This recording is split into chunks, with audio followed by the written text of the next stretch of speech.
Many leaders from many nations in Christian counseling with one goal, a bolder vision for Christian counseling worldwide. In early January 2009, 19 people from 12 different countries and from 5 different continents met with each other to share their vision on how to reach hurting people in their regions. It was more than just sharing their experiences, however, that they learned will make a difference.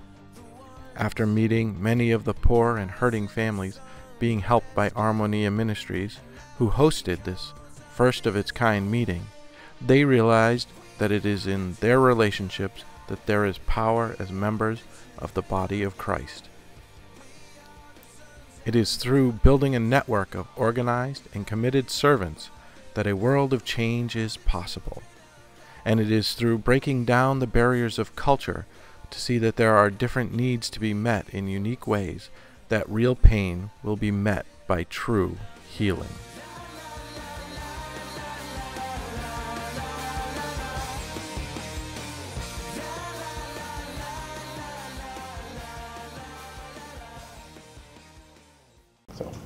Hi, my name is Brad Smith. I'm coordinator of the Lausanne Caring Counselors Mission Interest Group, which is a new interest group within the Lausanne movement. This was really the launching of a new movement that involves the coming together of two movements that have been going on throughout the world. One is the movement of Christian counseling. With that Christian counseling movement is also the Lausanne movement, and is probably best known for producing the Lausanne Covenant, the whole church taking the whole gospel to the whole world. Over the past few years, we realized that it seemed like Christian counselors had not been fully engaged in the idea that they could have a role in taking the whole gospel to the whole world. In the past, much of Christian counseling had been focused on helping missionaries and humanitarian workers. In addition, Christian counselors have been involved in helping those who are hurting in the church. But we felt that God was leading us to a greater vision. This was not a group that sat together around a large conference table, but we interacted and we prayed and we studied and we discussed how we could be involved in the mission of taking the whole gospel to the whole world. In addition, we also realized that it's important that we go beyond our old models of Christian counseling being one-on-one discussion with a person in a room, but that we think how we can move out beyond our counseling rooms and move into the neighborhood of the poor. And I think that you'll be able to catch the excitement and the newness of this vision as you listen to the reports coming forth. My name is Gladys Mwiti. I'm a clinical psychologist living in Nairobi, Kenya. The whole call of the church to care and counsel really excites me. Each one of us as the body of Christ has a gift for the building of the church. The whole church, the whole gospel to the whole world has to involve healing. The sadness and the whole tragedy has been that there has been a separation through the years between the sacred and what people call the secular. We have split the human being into pieces, bits and pieces. That is, the medical doctor does his physical thing. The psychiatrist does his mental thing. The psychologist does his behavioral thing. And then the pastor does the preaching. And that's not the model that Christ set for us. Christ set for us an integrated, holistic model. So the excitement of Mexico City is that these people have sat down here for 1 week and we have asked ourselves the question, how can the Church of Christ be involved in the healing and in the integration of healing ministries? Over the years, as a psychologist, my heartbeat has been that the church needs to get involved in the brokenness of the people. Take, for example, the case of HIV and AIDS. It found the church totally asleep to the layers of grief and loss that have impacted the continent. And so my other excitement is that the Care and Counsel as Mission Advisory Group is going to help the church to awaken to the realities, not of me getting blessed every day, but me going out on mission to bring healing to the people. My name is Saul Cruz, and I'm a psychologist. but I'm also happen to be the co-director of a Christian ministry named Harmonia. The challenge has to do with understanding problems that go from relationships to gender issues to war, or from chromosomes to problems that have to do with the use of technology. Never in history the church had to face such a big challenge, such a hard challenge as today. And because of that, we need to focus in the whole gospel.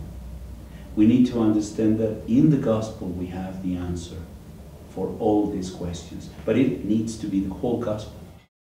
I took my first class in counseling 50 years ago when I first started college, and I got very much interested in how the whole field of care and counsel can impact not only the church, but can impact the world. So a lot of my whole professional career has been trying to take my profession and making it relevant not only for the church, but for the whole cause of Christ more broadly. I'm excited about what happens with the counselors who work with missionaries and people who are involved in relief organizations and things like that. I've got many friends who work in counseling centers, and they work a lot with Christian clients. But the thing that has always interested me more is how we can use the gifts and the skills that God has given those of us in our profession, like other professions, to reach out and impact the world. When the tsunami went through Southeast Asia in 2004, there was a lot of counselors went rushing overseas, and yet they weren't culturally sensitive, and they had good intentions, but they weren't very helpful. But there were others who understood the culture, who worked with the people in the culture, who recognized that this was a phenomenal way to reach people with the love of Christ, even though we were there, the people who went were there, to give care, to give counsel, to give support, to give relief. This is an initiative that I think this Lausanne initiative on care and counseling is something that is long overdue. It's something that a few of us have worked on for years. And I'm excited as to what is developing, what we've done here in Mexico City, and what's going to happen now as God opens the eyes, I believe, of other people, of a special group here of international people, and showing us how we can take the skills and the gifts that God has given us in our caring fields and apply those to reach people for Christ who would not know Him otherwise.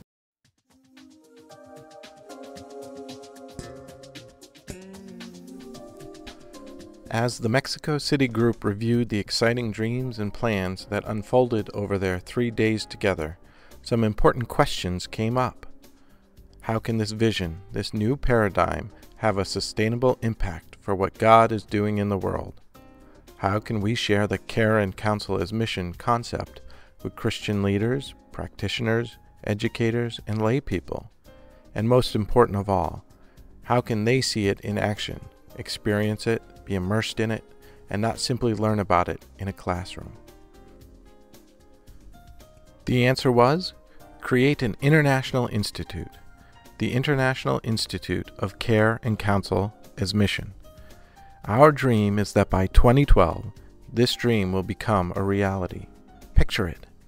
Each summer for a few weeks, community workers, mental health practitioners, pastors, lay people, theologians, anthropologists, and students representing the next generation gather together in a different corner of the world, places like Mexico City, Nairobi, Prague, Beijing, and Jerusalem as a part of a roving institute.